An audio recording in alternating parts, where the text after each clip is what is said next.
dadweynihi wajeer yaa u maqan aan su'aashaas isweydiino dadweynihi iyo wajeer yaa u maqan walaalayaal magaciidu waxaa la yiraahdaa Cali Umar Mohamed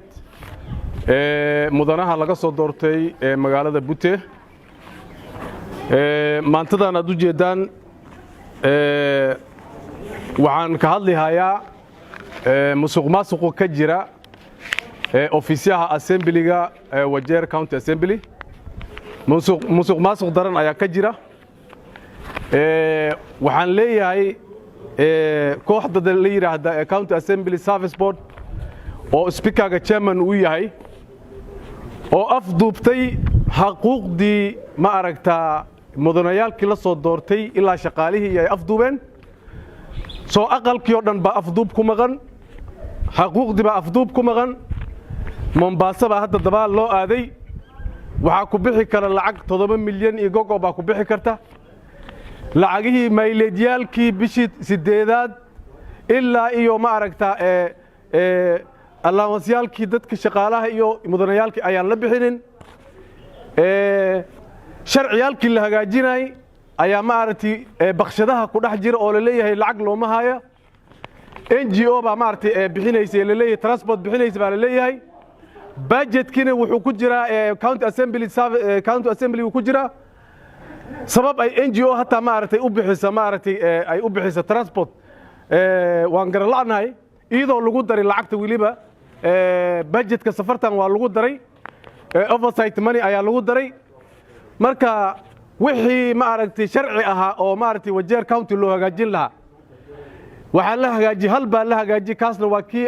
idaaradda caafimaadka oo assemblyga hatta wax uu ka bixi ajirin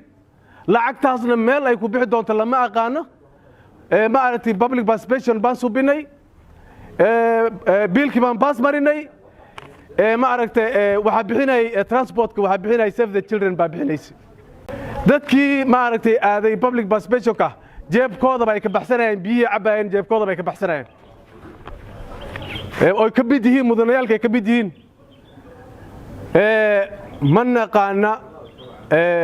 county assembly siday u socoto man naqaana maxaa yeelay speakerga ayaa corrupt ninka corruptiga oo halka soo galay waa speakerga marka waxaan leenahay aan u sheegayaa in la baaro ofiskan in si fiican loo baaro dhaqaalihiisa la baaro wixii soo galay lacagihii u dambeeyay release walba la baaro la taga ma aragtay accountiga oo ma aragtay assembly ay ku leedahay KCB tan ay ku leedahay Equity Bank